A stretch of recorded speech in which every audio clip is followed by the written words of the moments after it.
Hello, we're going to talk about a book review today. And the book is The Music Room by Namita Devidayal.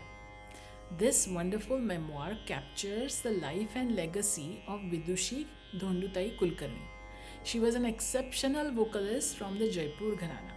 The book is written with honesty and affection by Namita ji, who was her disciple. It touches on several legendary figures of Hindustani music, but Dhondutai remains at its center, the quiet, steadfast center of this story. What's really fascinating is the range of people this story brings together. Ustad Alladia Khasab, the founder of Jaipur Gharana, his son Bhurji Khasab, the great Kesarbai Kerkar, Dhondutai herself, and of course Namita Devi Dayal. They all come from vastly different worlds, different religions, social classes, upbringings.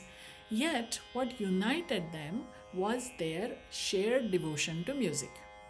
Their devotion transcended every boundary of caste, class, and faith. The story begins with Namita, a 10-year-old girl from Mumbai's English speaking upper class world, meets Dhondutai, an older Marathi speaking woman from a modest middle class family. Recognizing Dhondutai's musical brilliance, Namita's mother insists that she learns from Dhondutai. And that's how music becomes the bridge between two people who, under normal circumstances, would never have crossed paths. The contrast between their worlds is quite sharp. Yet, Namita, who later became an Ivy League educated and successful journalist, writes about her guru with reverence, humility, and love. Dhondutai's journey began as the fulfillment of her father's dream, a remarkable act of courage in itself for a middle class Brahmin girl from a modest family. At a time when women from respectable households were discouraged from learning music, performing in public was almost unthinkable. But her father was well ahead of his time. He wanted his daughter to learn from Ustad Alladia Khasa, the founder of Jaipur Gharana. Though that wasn't possible, she trained under his son Ustad Burji Khasa. And this turned into a close, lifelong bond between the two families. The anecdotes about her friendships with Burji Khasab's son Baba till the end of his life are especially touching. Her devotion to her guru, especially to Aladia Khasab, was absolute. She kept Aladia Khan's photograph in her prayer altar and worshipped him daily along with her deities. Yet, bound by her Brahmin upbringing, she wouldn't even have a sip of water in his home where meat was cooked. Now, Burji Khasab and his son treated Dhondutai with utmost respect and affection. But women in their Muslim household were not given the privilege of learning music or even of freely interacting with men. So, this is the arrangement that was quietly accepted and went unquestioned.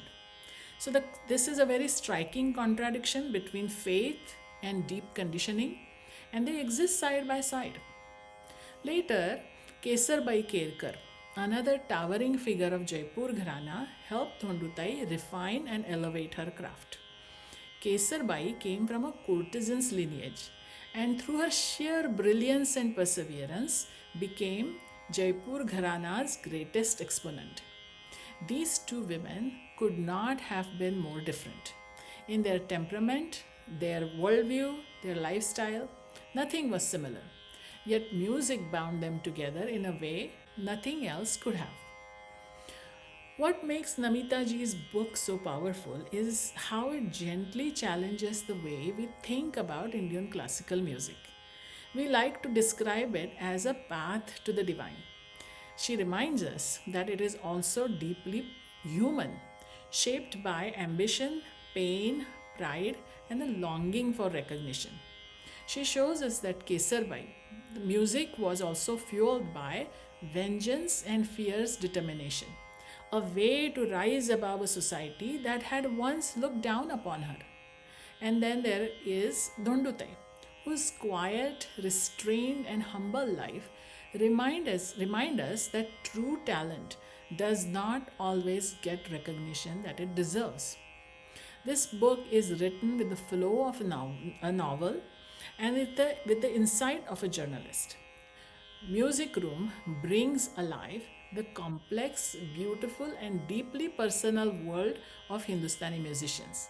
I highly recommend it, and it's easily available online. If you have read it, I would love to hear from you. Thank you.